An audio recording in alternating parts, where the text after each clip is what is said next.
McConnell, thank you very much. Well, did the Fed just rescue homeowners with its surprise rate cut? Real estate broker Connie De Groot says yes, but Chip Cummings disagrees. He's the author of Mortgage Myths. So, Connie, you're upbeat today. Why? Yes, well, because the Fed came in on like this white horse with a bold, strong move. And that is exactly what we need.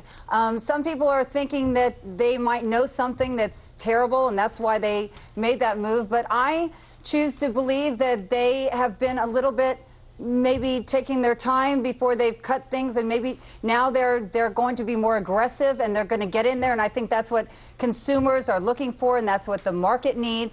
So I'm very encouraged, very encouraged. But Chip, not you. Why not?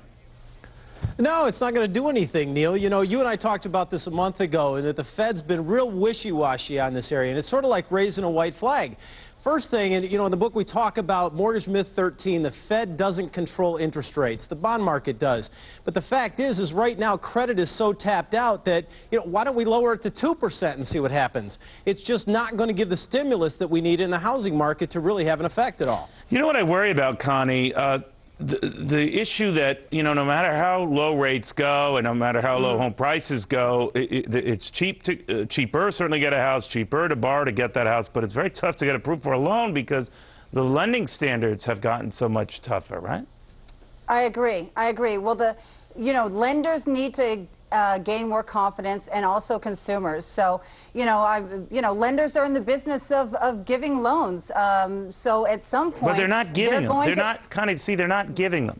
I think there are a lot of consumers who are eager to do it, but maybe lenders, because they've become so gun-shy about this, man, you have to be, you know, really on top of everything to get money now. Well, if you're well qualified, as I've been saying all along, if you're well qualified, then you can get a loan. I'm speaking to my lenders on a daily basis, and the loans are out there. I had somebody actually ask me about a week ago. They wanted to try and get 100% financing, and the best my lender could do was 90%, but that was amazing.